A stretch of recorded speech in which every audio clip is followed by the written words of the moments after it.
I just don't know what to think about that guy. Pollsters are weird, man. Yes. Yeah, there we go. We'll just say that.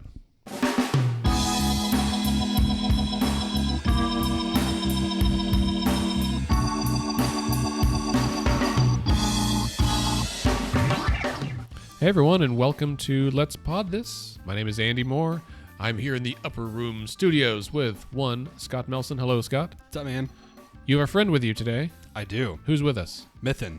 Mithun. Hello, sir. How are you doing? I'm good. Thanks for joining us. Mithun Mansinghani? That's pretty darn good. Yeah, how do you actually say it? That's perfect. I'm not going to correct that. Hot damn. We'll take it. Look at that. Mithun is the Solicitor General for the state of Oklahoma. Is that correct? That's correct. I pronounced that correctly. You guys didn't know we had one of those, did you? That's exactly right. Right now, you're all picturing some old guy in long black robes and a white wig with a British accent. And Mithun is none of those, I wish. except for the wig, which is a little awkward with his Bermuda shorts. Why did he bring that, do you think? The long white wig. I think it's an air of prestige. The curls lend it gravitas. I left my powder at home. Oh, that's true. A little awkward. We're obviously just kidding. But he is wearing a suit, which is more than Scott and I can say. Yeah. I brought a sport coat today and left it in the car the entire day. Unlike usual, I'm not potting naked. It's true. Praise be. Just so we're all clear, I've never potted naked. No, just our souls. So we are going to visit with Mithun here in just a minute. But first, not really any announcements right now. At the time this episode airs, it'll be after the primary runoff, after our debates, and we are full steam ahead towards the general election, barring any bizarre news that comes out in the next week. I'm so excited. I love election season. So Scott and I are both on vacation at the time you're listening to this, which is why we're recording today. I'm still voting, though. And that's all right. Are you voting early? I'm voting tomorrow. I'm going to go on, I think, on Saturday morning. Are you positive that you can? Because it's a runoff, and they only offer early voting on Saturdays and Sundays in statewide and federal elections. I know that this is technically a statewide election because it's a statewide runoff, but you might want to verify. That's an excellent That's all I'm question. saying. They announced early voting today, so I'm assuming so. Okay. I will be at the election board at some point tomorrow to cast my ballot. All right. Good for you. I think we're planning to go on Saturday. It is my wife's birthday. And what better way to celebrate than early voting? Dude, Am I right? Should I wear my I voted t-shirt? I was about to say, you should wear your I voted t-shirt. Do you want an I voted t-shirt? That sounds pretty amazing. Do you sell them in extra smalls? You know what? You came on the small. pod. I bet we can make it happen. We can make this happen. Yeah. So if you, listeners, would like a fashionable navy blue, very soft t-shirt with a I voted sticker screen printed on the left chest where everyone wears your sticker. Why? Why is it screen printed? Because that's how the shirt is made. Because it's not a sticker. It's a way of life. Oh, okay. This is true. It is a way of life. I'm always voting. Hello, I voted every day. And a little quote from Margaret Mead on the back that we have on our website. What is it? Never underestimate the power of a group of people. Small group of people to change the world. Yeah.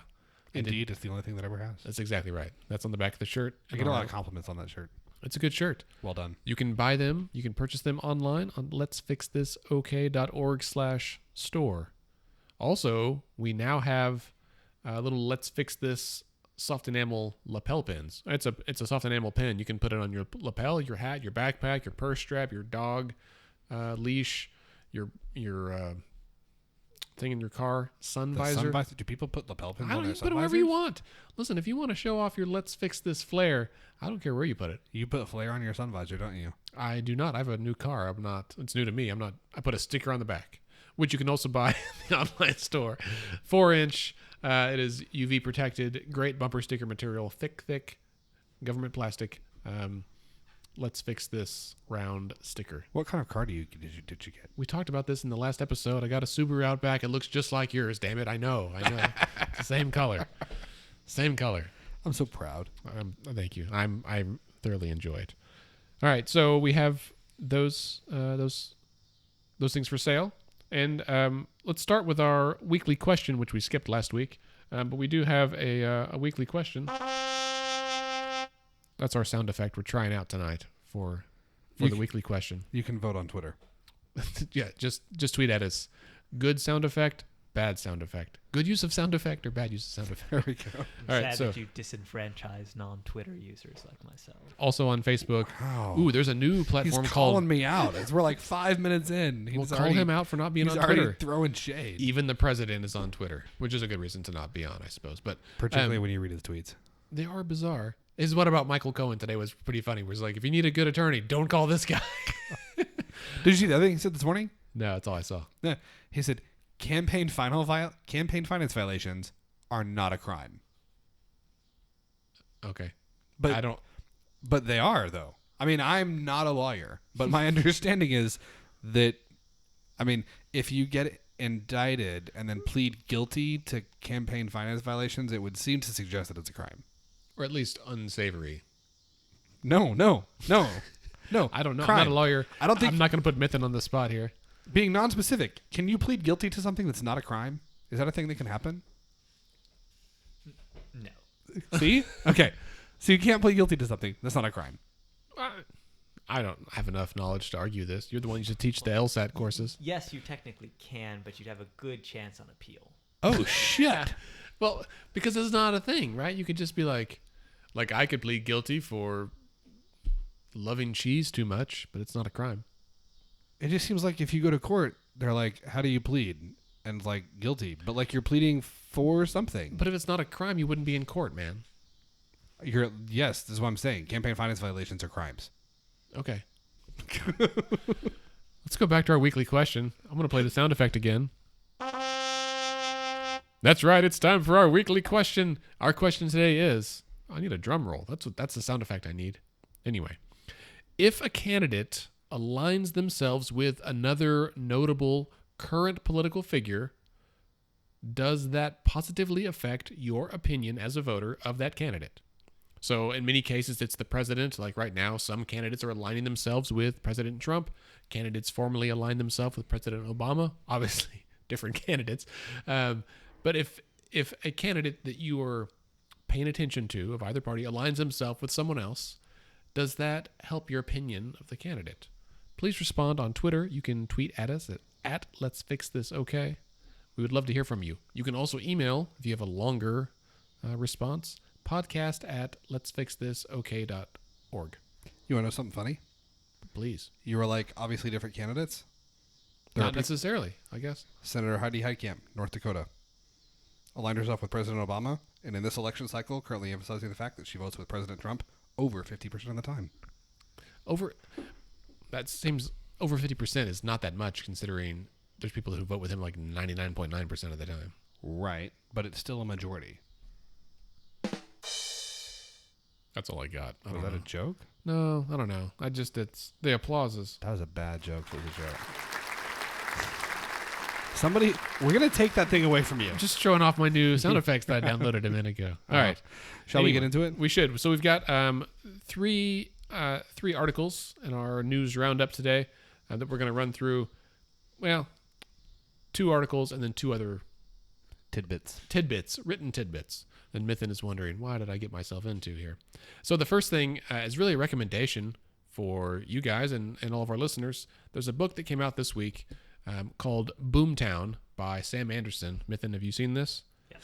All right, so I got an advanced copy in the mail the other day.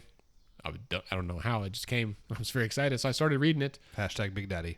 Or something. I think probably a friend of a friend of a friend had extra books in their garage, and they're just need to get rid of them. Anyway, it's actually a fantastic book. So it's about Oklahoma City. Sam Anderson writes for the Times, I think. Came to Oklahoma with the assignment to write about the Thunder, specifically James Harden when he was here and that kind of transition. Hashtag the beard. The beard back in 2012-ish. And when Mr. Anderson got here, he says he realized there was something different about Oklahoma City, something curious. And he said, I'm going to need to spend more time here and get into it. So the book, the way it's written, he's an excellent writer. It starts at the beginning, right? So, well, he really does go into Pangea, if you can believe that, like the beginning, way back. But then skips ahead a few millennia to the land run. But each chapter is only a few pages long, and he's kind of telling concurrent stories of how Oklahoma City was founded, how the Thunder got here, and then the Thunder's development, Westbrook Hardin, Durant, how all this stuff came to be, and the Does he phrase, talk about Durant's ultimate betrayal? not yet. I'm only on like page 104, but I think it may be coming. But the way that he phrases things, he like draws parallels between the Land Run and the Thunder's roster, and how Presti's process is like held above all else, and how that is similar to the stuff in the beginning. Anyway, it is ensnaring. It is very interesting. It's funny. It's weird. It makes you reflect on Oklahoma as a state and Oklahoma City in particular. The book opens with a story about a gunfight, and I do love a Western. And the gunfight is a little graphic and horrific because there was a lot of blood involved and someone biting someone's ear. Anyway, I recommend it. Boomtown. Check it out. I'm sure it's on Amazon, and you can probably get it Full Circle. I've heard great things about it. You can borrow it when I'm done if you'd like. It's on my list of things to read. I bet you can get it Full Circle. I bet you can get it at Commonplace too. I'm sure you can. We should hit up Ben Knuckles at Commonplace. Thanks, Ben. Good place. All right. So the second thing we want to highlight is that 538 Politics, which is an excellent website, whom we mention almost weekly. We kind of idolize them a little bit. We both listen to their podcast for one, so that's Yes. part of our weekly consumption of news.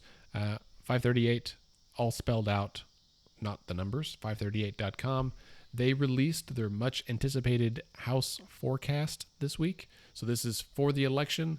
They forecast what the election is going to look like for the House of Representatives, for the U.S. House. And again, we don't normally talk about national level stuff because we listen to 538, and you and I talk about it off the air. Yes, constantly. And so, in fact, you texted me like the moment this was posted. It's like, It's out. It's out. So they've got three hamburger rated levels: light, classic, and deluxe. Which Nate Silver says adds bacon. And it's a really data driven way to look at polls and how to see what's going to happen. And they constantly update it with new polls that are coming out. If you're interested in polling, in numbers and stats, and some good political insight, they do have a great podcast. Chances are, if you listen to this podcast, you will dig their house model. You should. If you listen to Andy and I rant every week, you should check out 538 because you will enjoy it. Yeah, and if you take any issue with their model, tweet at them.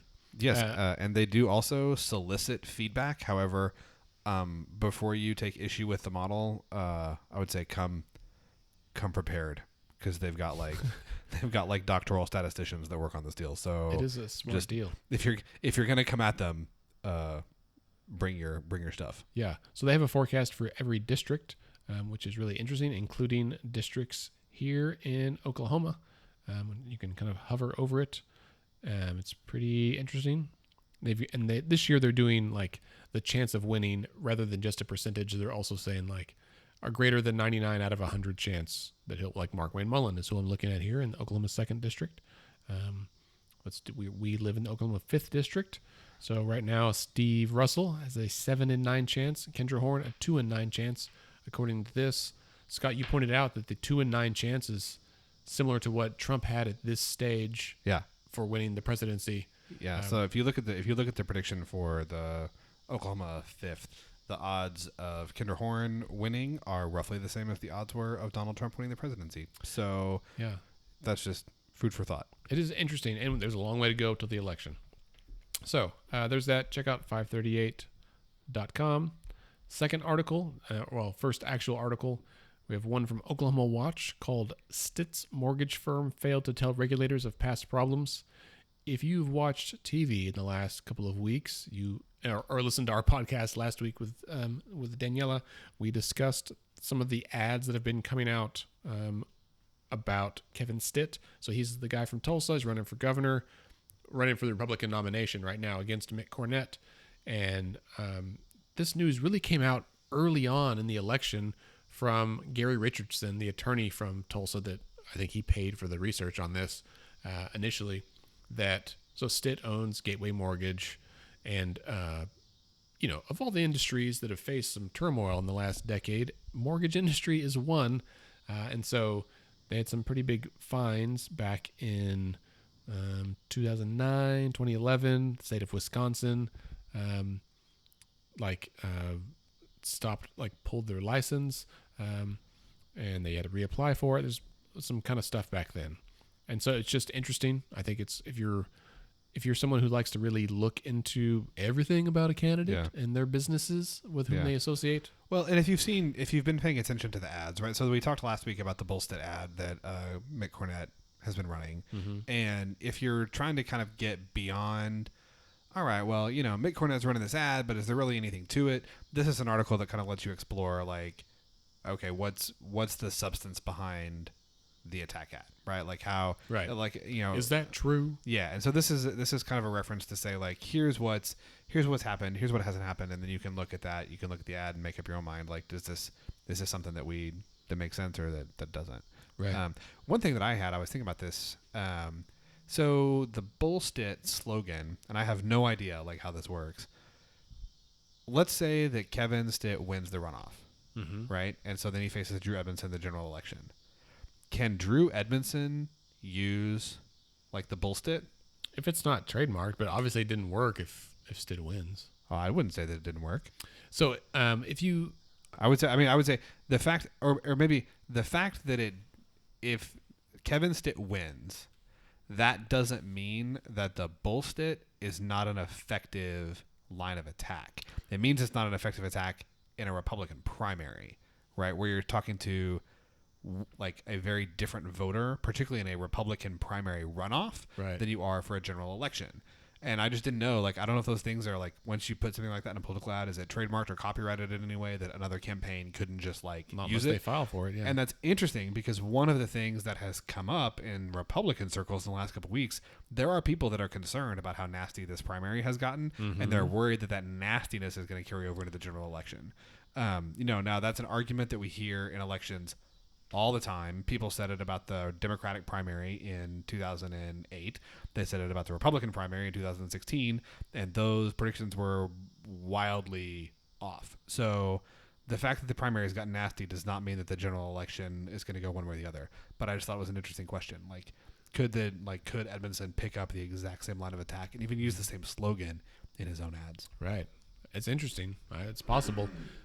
This past week, I think, on the News OK, the Political State podcast that the folks at the Oklahoman do, Ben Felder and Dale and Justin. What's up, guys? And if you're listening.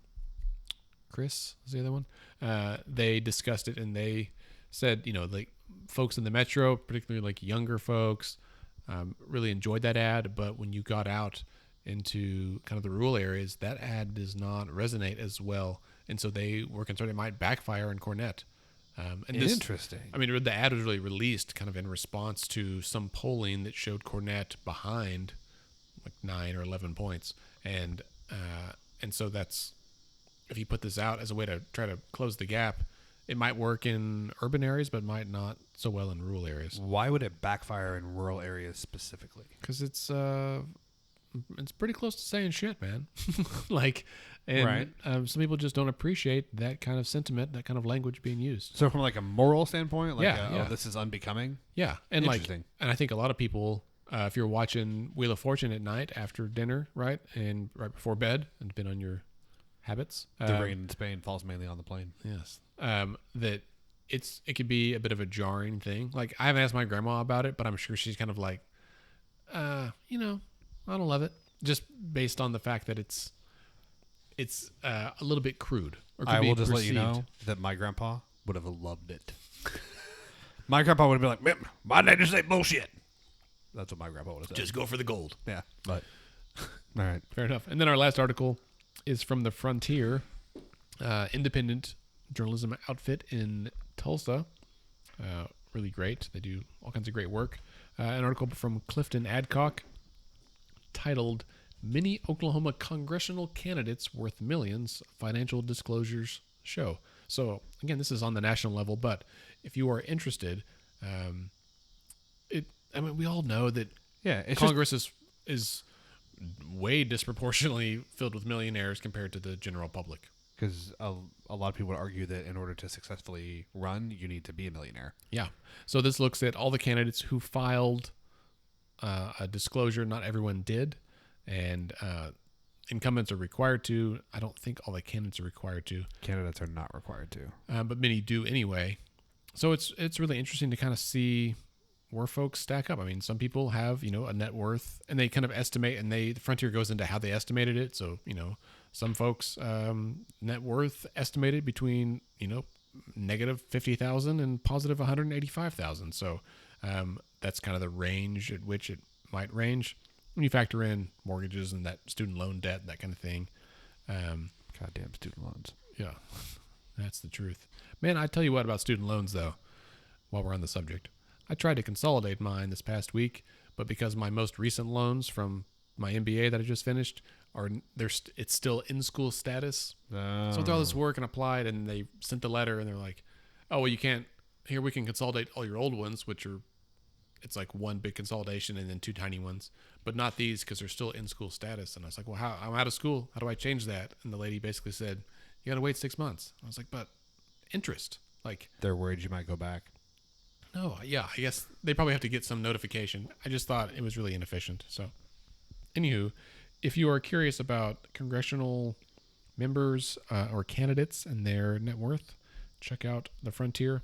As always, we will post these links on our blog page when this episode posts.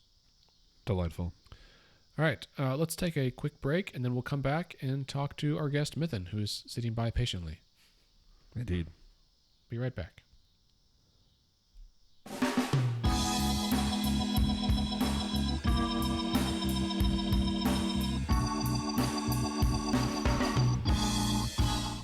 Hey, we're back. Mithun, I like that you danced during that. That made me very happy. We like enthusiasm on We here. do. Here on Most the pod. people don't like my dancing, so that's unusual. Why? Why don't people like your dancing? You seem like you've got rhythm.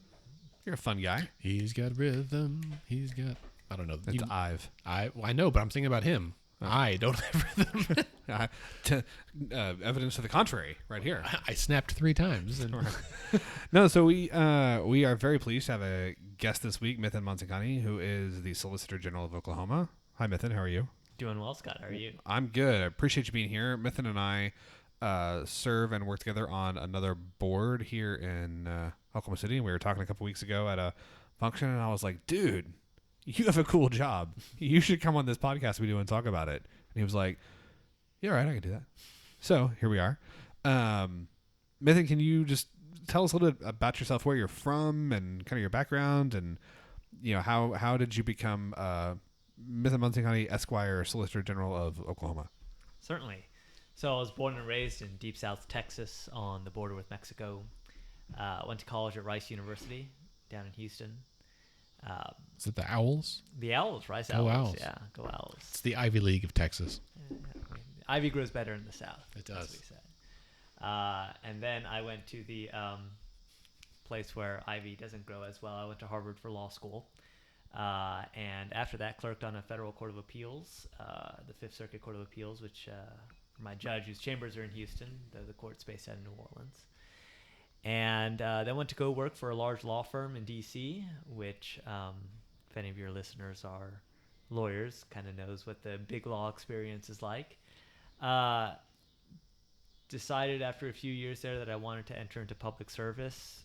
Started thinking about where I wanted to do that, and Oklahoma kind of fit with what I was looking for best, and came down here to serve as Deputy Solicitor General. And I did that for a couple years, and a year and a half ago, Attorney General Mike Hunter appointed me to be the state's second Solicitor General. So you're technically are you a political appointee then? Is that? I'm appointed by an elected official. Okay. I'm a state employee, just like Okay. any other assistant attorney general or any other at-will state employee. So I bring that up because I feel like there's a lot of things that are like get talked about in the media, and there's like these buzzwords that people automatically are like, oh, that must be terrible. Mm-hmm. And one of them is like lobbyist. One of them is career politician. Another one would be political appointee. And it's just like, look, we got one sitting right here. He's a nice guy, dedicated public servant, is appointed. And that was a much more personal appointment than for a while I was a member of the Oklahoma Suicide Prevention Council, and was awaiting an appointment from the governor, which you just kind of apply online. And the way that council's set up is that certain positions are appointed by the governor, by the speaker, by the pro tem. But it's not like she and I ever visited about it. Right. You just kind of apply, and eventually they're supposed to send it back. I think there's a huge backlog of those kind of appointments that are floating around out there. Probably. Wouldn't it be cool if the governor could just be like, I appoint all the people that are on the waiting list? I would like to get knighted. Like if we came into the blue room and she was like, I appoint you to the Suicide Prevention Council. That would be badass. That's not the I did governor's. get a commission.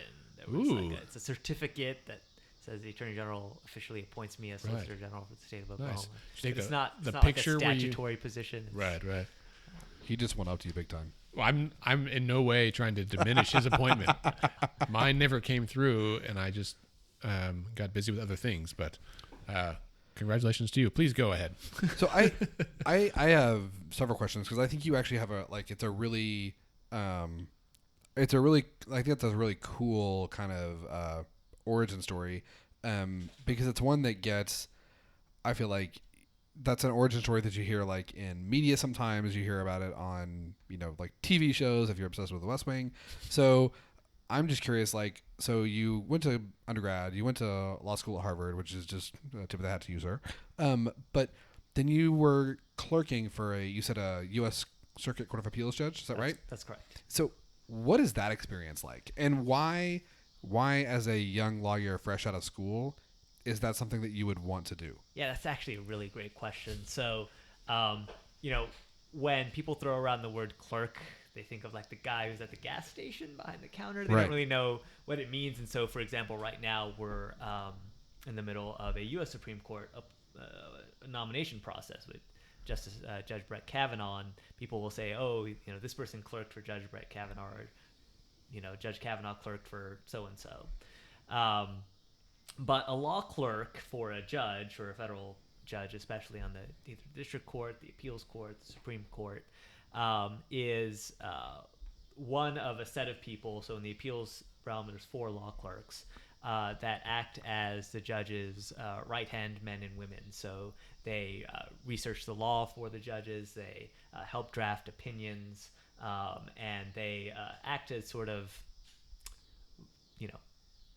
vice or deputy judges in the sense that they are helping the judge do his job in the very substantive sense, not in necessarily a clerical sense, despite the fact that they're called a clerk, Right. but in a very real sense. So we help the judge decide cases by informing him about research, by informing him about the facts of the case and things like that. Because there's a ton, like when you're, excuse me, when you're talking about court cases, particularly at like the level of the Circuit Court of Appeals, which is the last stop right before the U.S. Supreme Court, you're talking about cases that have been litigated already at several prior levels, right? And one or both of the parties is wanting it to continue move up to the chain because they've been unhappy with a previous outcome, right? That's right. And so these are cases typically that are pretty complicated. They have maybe a lot of like constitutional issues at the core of them that maybe one of the parties feels like is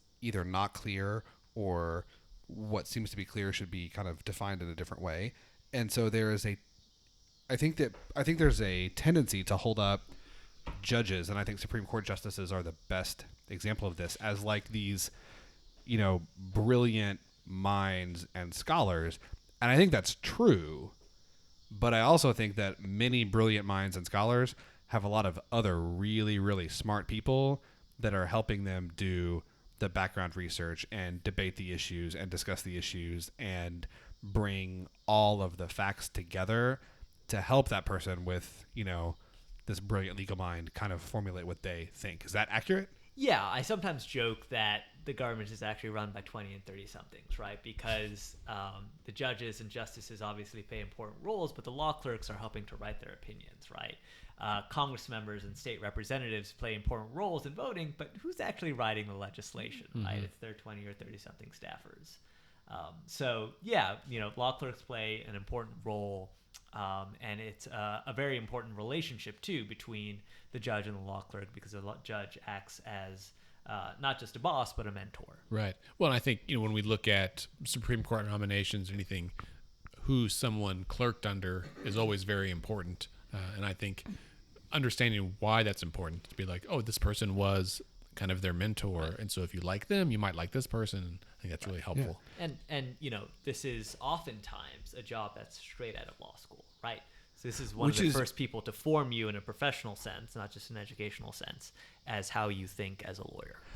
Which is interesting to me. Why is it that clerkships like this are something that tends to happen straight out of law school as opposed to something that happens after you've been in practice for, a few years to kind of develop, a thought process or a strategy that is unique to you?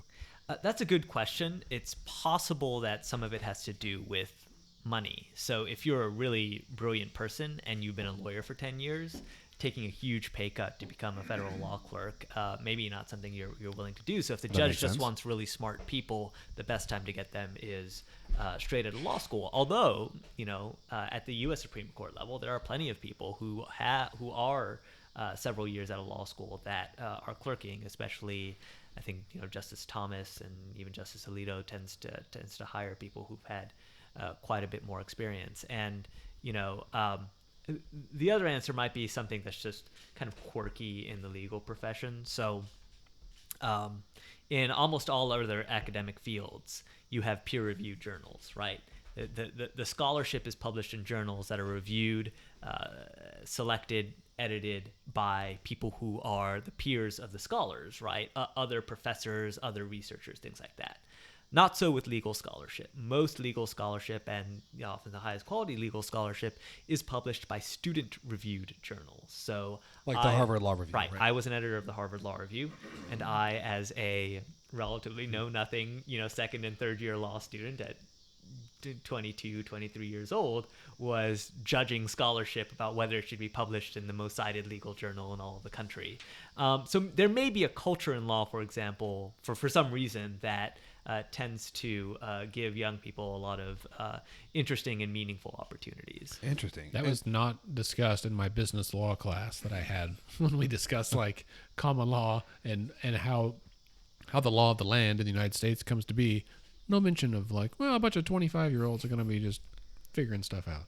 That's super interesting to me. I have a couple more questions about that, and then we'll move on because I find this fascinating. But I don't know if all of our listeners do or not. Maybe they do. But so two things: these clerkships, again, particularly first of all, are there clerkships that occur below the level of the U.S. Circuit Court of Appeals? Like, does the Oklahoma State Supreme Court, do they have law clerks?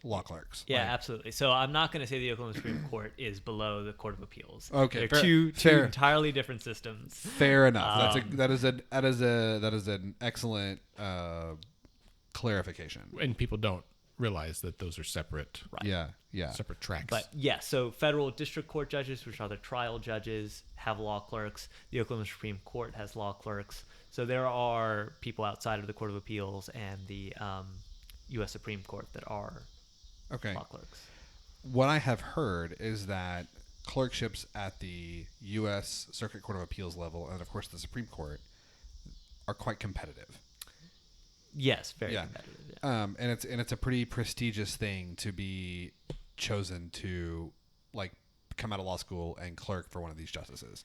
So I guess my final question is, why would somebody who went to Rice and then went to Harvard Law and then had a prestigious clerkship and then got a high-powered lawyer job in a big firm in D.C., which just kind of seems like that's like the career path for someone with that resume, decide, I don't want to do this anymore. I want to work in public service, and specifically, I want to do it in the great state of Oklahoma.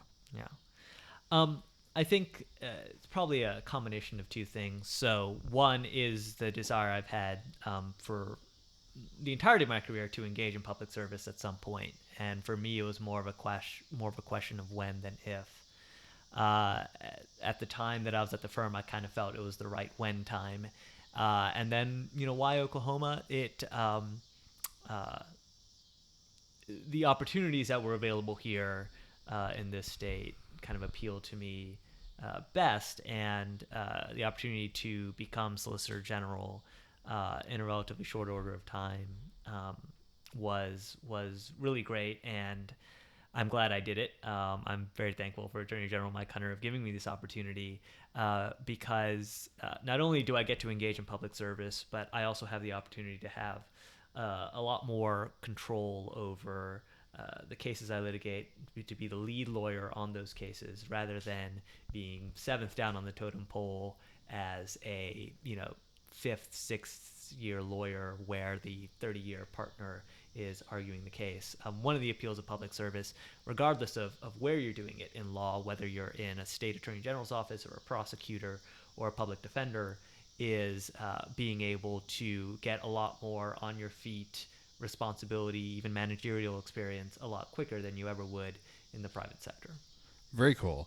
Very cool. Super interesting.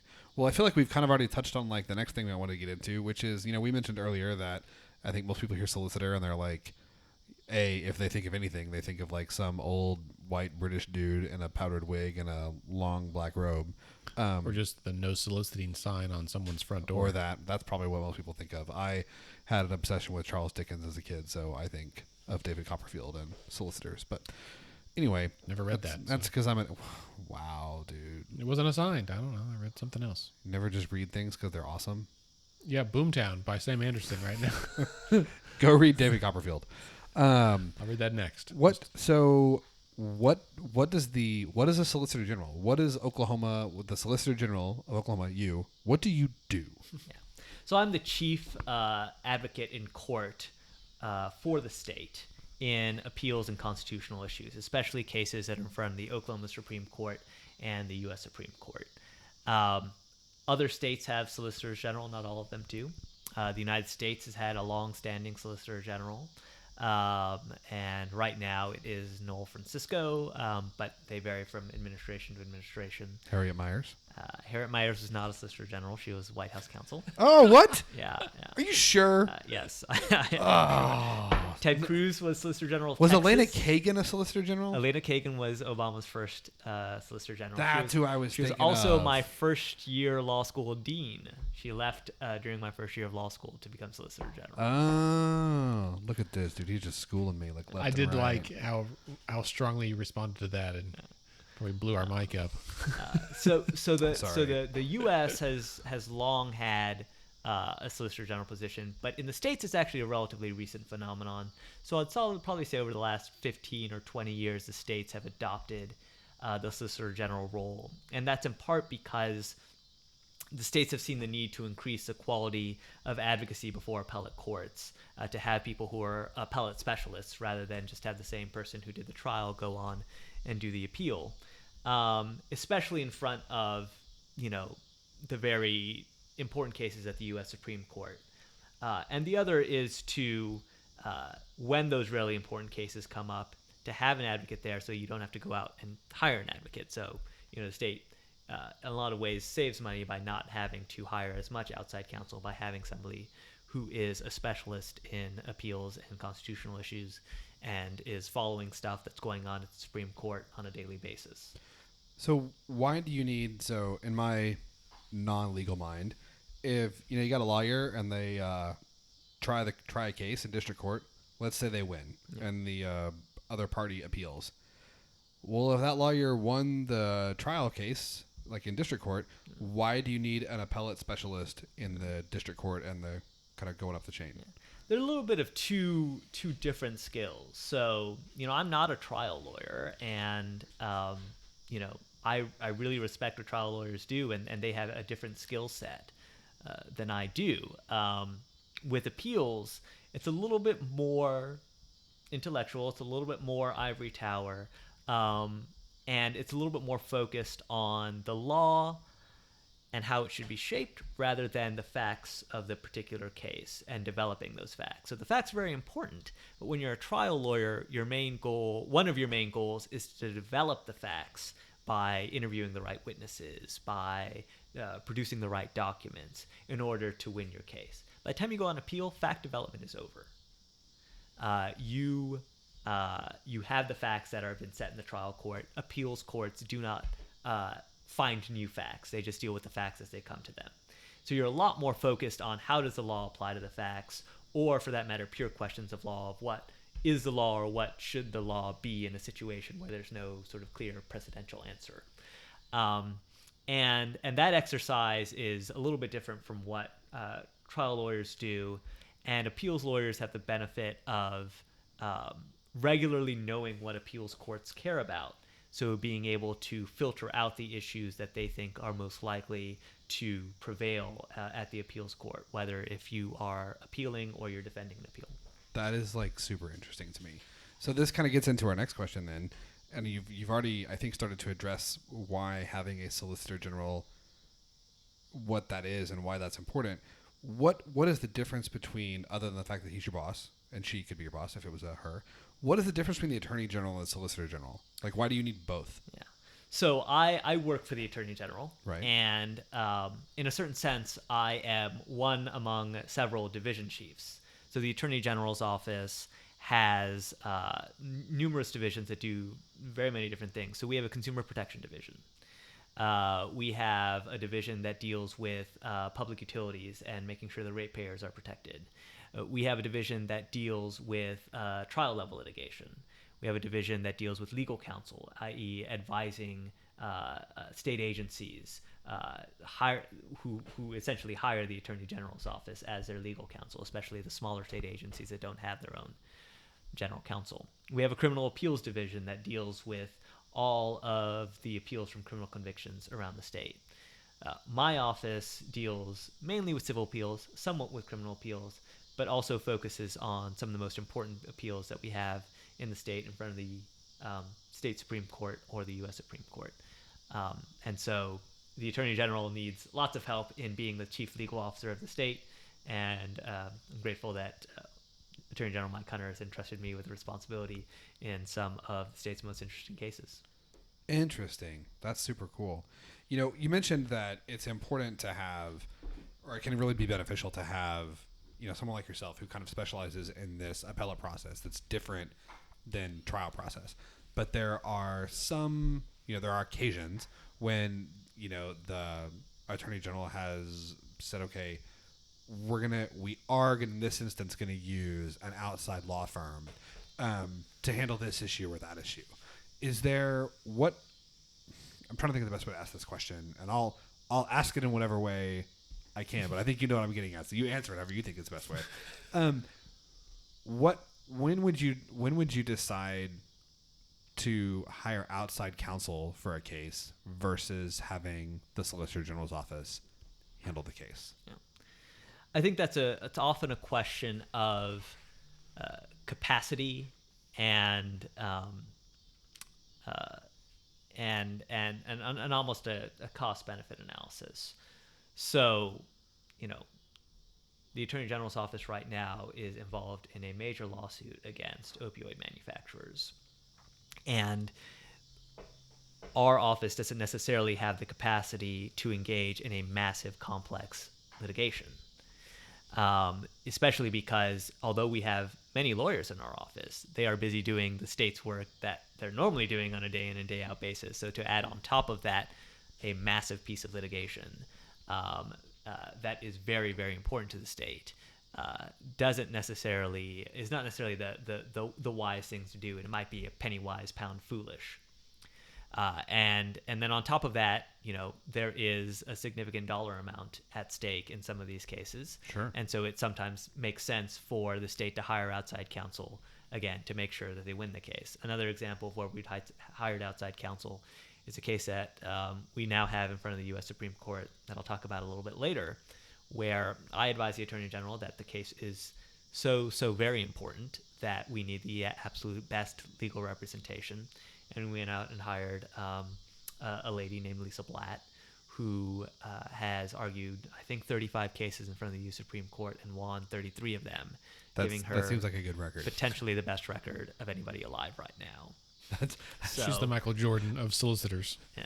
Of private Supreme Court advocates. Yeah. Right, yeah. So these are situations where, in our judgment, the state is best served by hiring outside counsel. And that's not, if you think of the state and as any other corporate entity like a big company, big companies like Walmart or Boeing have their general counsels, Right. but they often hire outside lawyers to litigate their big cases because that is the wise thing to do. And if the attorney general is the general counsel for the state of Oklahoma, sometimes it makes sense to, even if you have a large legal team, hire outside counsel to do work that could be done a lot better by people who specialize in the area or Sure. who have a greater capacity to do these things. Sure. So, you've mentioned a couple. This is something that's just interesting to me. So you've mentioned a couple times that like you are the chief litigator for the state, right? On appeals and constitutional issues. Yeah. On appeals, yeah, and this, and I have thank you lots for of wonderful litigating colleagues. yes, thank you for making me be more specific.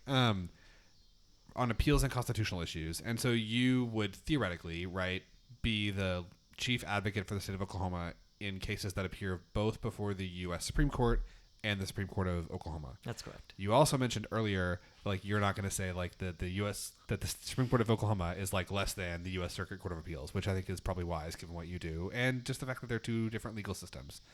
So that seems like that requires you to have a lot of insight into both state law and federal law at the like appellate level. And I'm curious, do those ever interplay?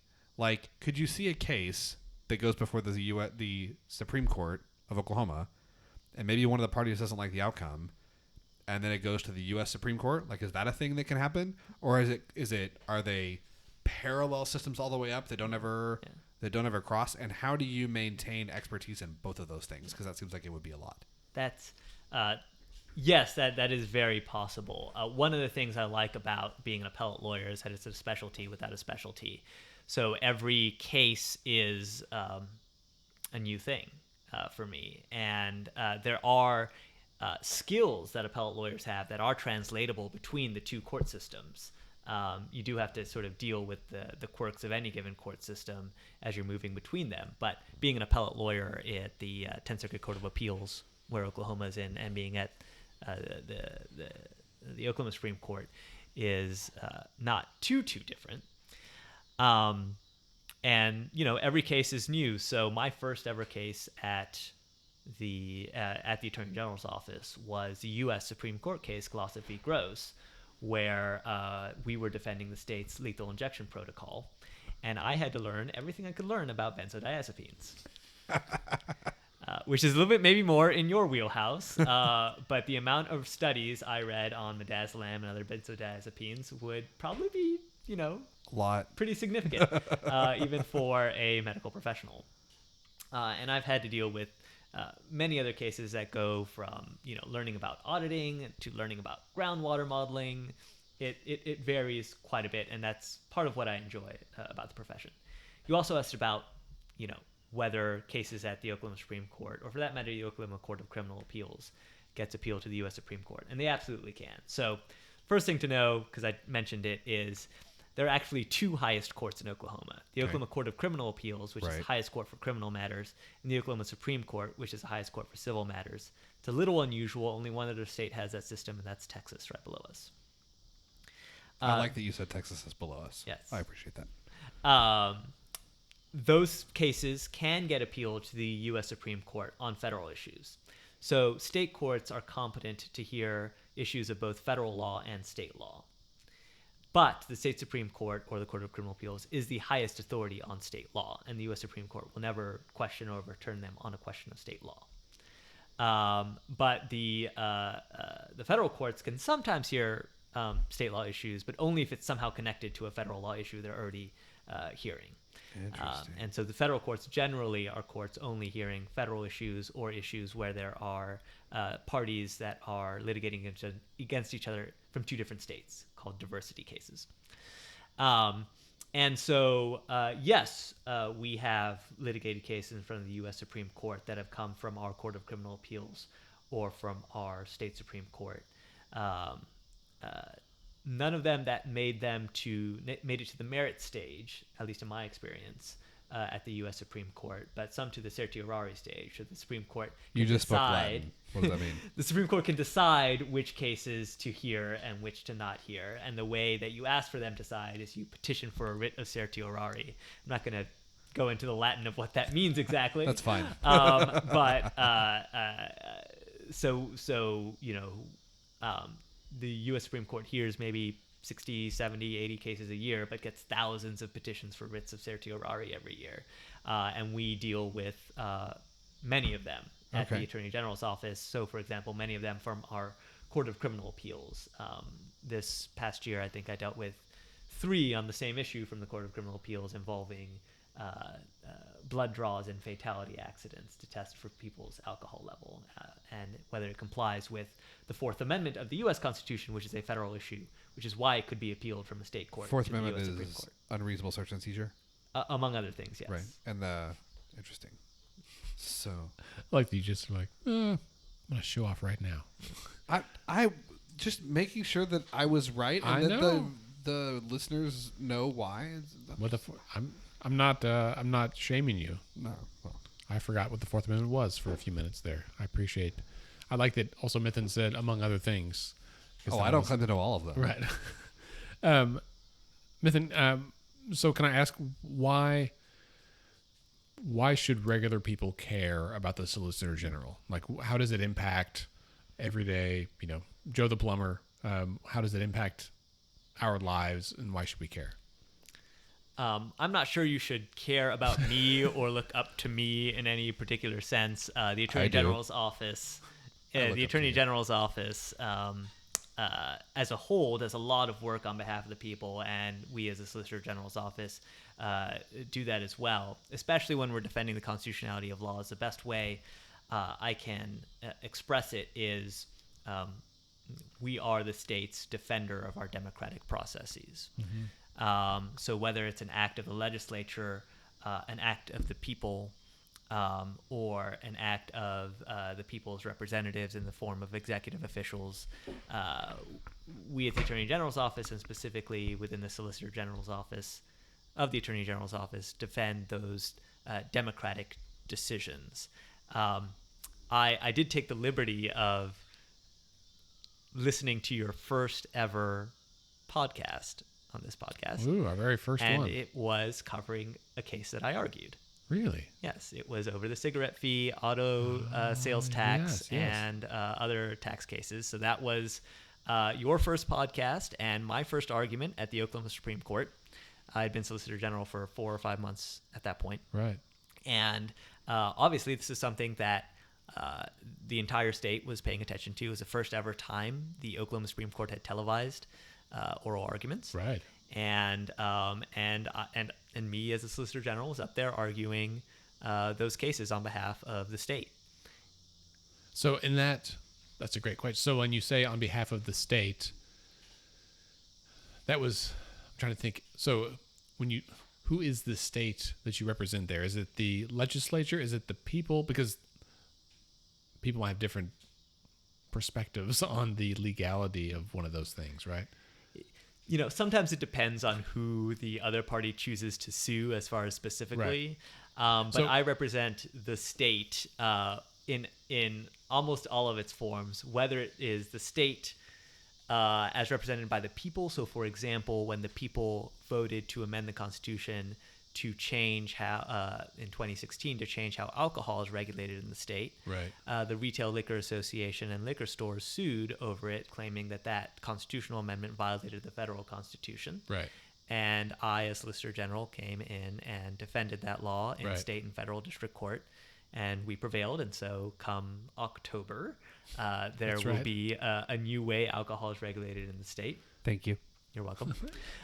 No other case has made me more popular among my friends than that case. So, but in the case of the cigarette tax, this is when Gary Richardson was among those who sued, saying that the laws as passed were unconstitutional. Right. And so your role was to defend the laws as passed, saying they are constitutional, and here's why. Right. So the tobacco companies sued, the auto dealerships right, sued. That's right. There was several suits. Yes. It was an exciting few weeks. It was, and it was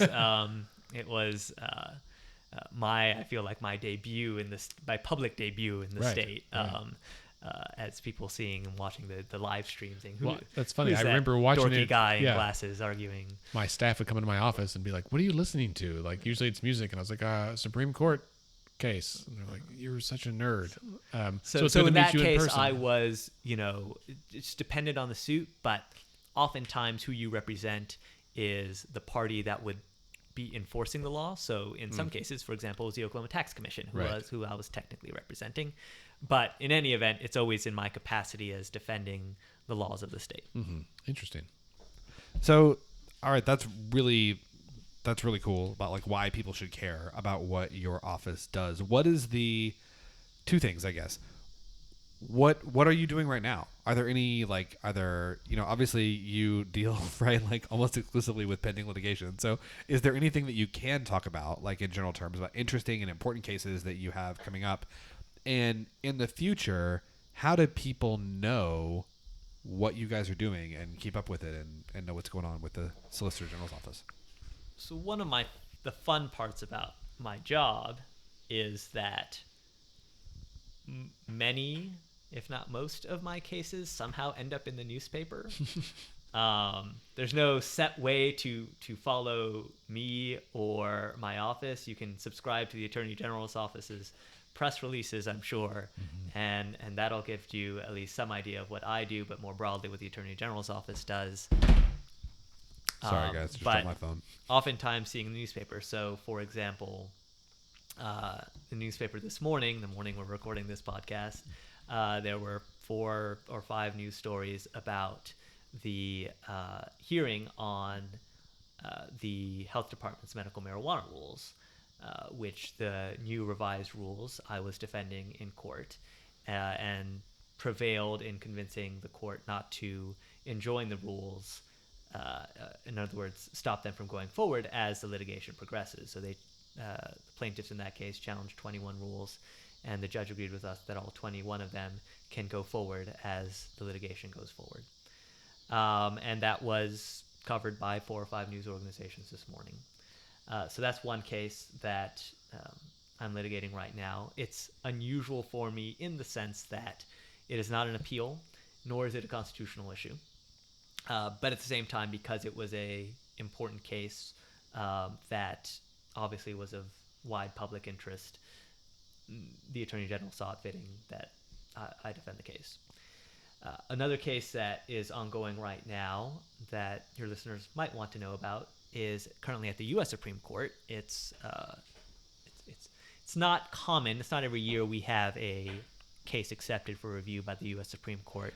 When you say for review, this means the court's going to hear the case. The court's going to hear the case, which is a big deal. It's Thousands and thousands of people, they hear like 70 or 80 a year, right? Right, exactly. SCOTUS blog. Yes. God, I love SCOTUS blog. And OYE also has the recordings of all the arguments. And that case is about, essentially, whether the entire eastern half of the state is an Indian reservation, which, when I first moved to the state, I'm sure you've heard this before, people very quickly informed me that Oklahoma has no Indian reservations. And this case may upset that understanding to the tune of 48% of the state's population. So the case is actually a capital murder case where a man committed a brutal murder in eastern Oklahoma near Henrietta. And about 5 years after he was convicted and given the death penalty, he began arguing that the state did not have jurisdiction to try him because he was a enrolled member of the Creek tribe. His victim was also happened to be an enrolled member of the Creek tribe, and he committed the crime on the Creek reservation. And generally on Indian reservations, when a crime is committed by or against a Native American, the state does not have jurisdiction to prosecute the crime, but instead the federal government or sometimes the tribe does.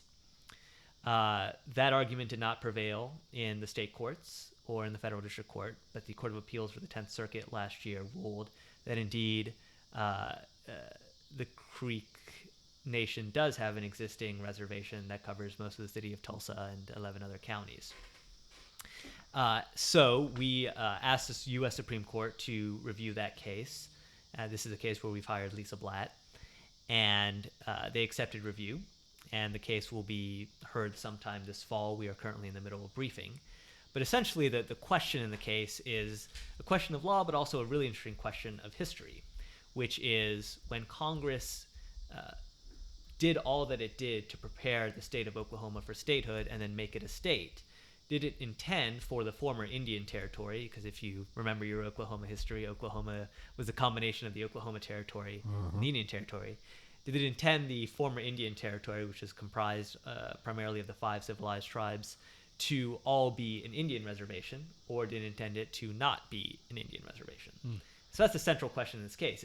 It's technically a murder case, but That's not really the issue. But the real issue is a question of Indian law and what did Congress intend in its actions that spanned between the 1890s and 1907 when Oklahoma became a state.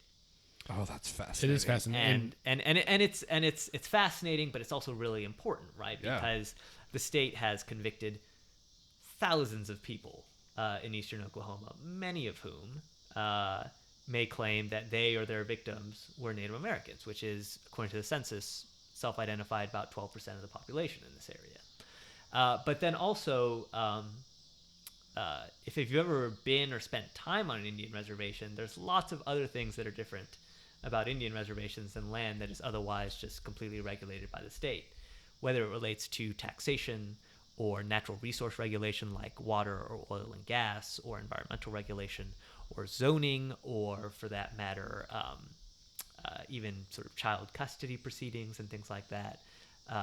A lot can change if this entire eastern half of the state is an Indian reservation.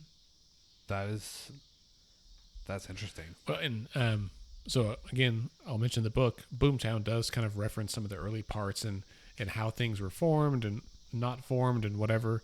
There's another book that I've been reading off and on for a couple of years called Empire of the Summer Moon, which deals with the Comanche tribe, and it's absolutely fascinating. It deals with the last chief of the Comanches and how because it takes place here in Oklahoma and North Texas, and so I think it's really interesting to read about historical literature that's true that like happens here, and you can kind of place the Canadian River and where it bends and where the trains crossed, and that's Oklahoma City, and they talk about that stuff. Go ahead. And Empire of the Sun Moon's a wonderful book. I'll also add to that Killers of the Flower Moon. Yes, which sounds like just the same variation on a theme, right. But it's about the Osage tribe in Oklahoma and the beginnings of the FBI. New York Times bestseller, I think, from 2016. Yeah. Also a very excellent book. Yeah, that's next on my list. I think that stuff is fascinating. And Oklahoma has such a rich history with that. And it's a big deal. Also, this may have other implications because in 2020 is when the state has to renegotiate tribal compacts. Is it 2020? It's coming up soon because they didn't want to address ball and dice because the legislature wanted to keep that in their pocket to use that in negotiations for the tribal compacts. Is it 2022? It's sometime soon. Yeah. And on a personal note, I think it's wacky and maybe not cool that they're like, well, we want to hold on to this because we're getting a really unfair deal on this with the tribes. And I want to be like, do you? There's nothing you can say that's going to be fair for the tribes from their point of view because we totally hosed them for several hundred years. Yeah. Still today, really. But this could be a huge. I mean, this has. I think, depending on how this goes, will have major implications for the way that not just Oklahoma but the United States relates to Native Americans. 100%. Interesting. Well, Mithun, we've had many guests on the show. A lot of people that are interesting to talk to. You've been very interesting to talk to. I think that I'm going to go ahead and throw out there. Of everyone we've had on the show so far, you have the most interesting and cool job.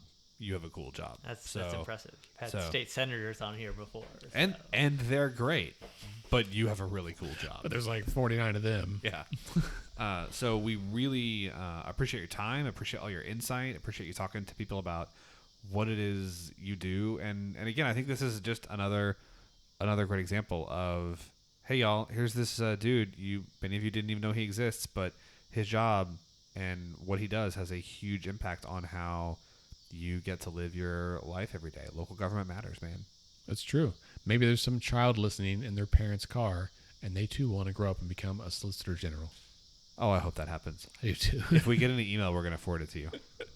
In 25 years. That's right. So that'd be great. That's right. All right, man. All right. Wrap it up. That brings us to the end of this episode. Where's my button? There we go. Thanks for listening. Don't forget to subscribe to the podcast and rate us on Apple Podcasts. We're also on Spotify, Stitcher, Google, all those places. That helps other people discover us. You can also just tell your friends about us. That would be great. We really hope that we can help you and your friends become better informed and better educated and engaged Oklahomans. You can connect with us on Twitter and Instagram at Let's Fix This Okay. Scott is at SC Melson. Andy is at AndyOKC. You can like our Facebook page, facebook.com/Let's Fix This Okay. Check out our events tab on there. We've got a bunch of stuff coming up this year. Also over on our website, letsfixthisok.org. We've got an events page there. We've got our store that I mentioned earlier, a bunch of other jazz. Going to be adding some really great resources in the next couple of months. So be sure to check it out. Also make a donation while you're there. That would be really excellent as well and help us keep doing this and doing what we're doing. Our theme music is provided by the Sugar Free All-Stars. Our podcast is edited and produced by Scott and me. And we are a member of the Mostly Harmless Media Network. Check them out. Wafty Show coming back online here next month. Let's Fix This is a nonpartisan, nonprofit organization who strives to educate and equip all Oklahomans to engage with the government. We encourage you to get involved in any way you can, and remember, decisions are made by those who show up. Have a great week.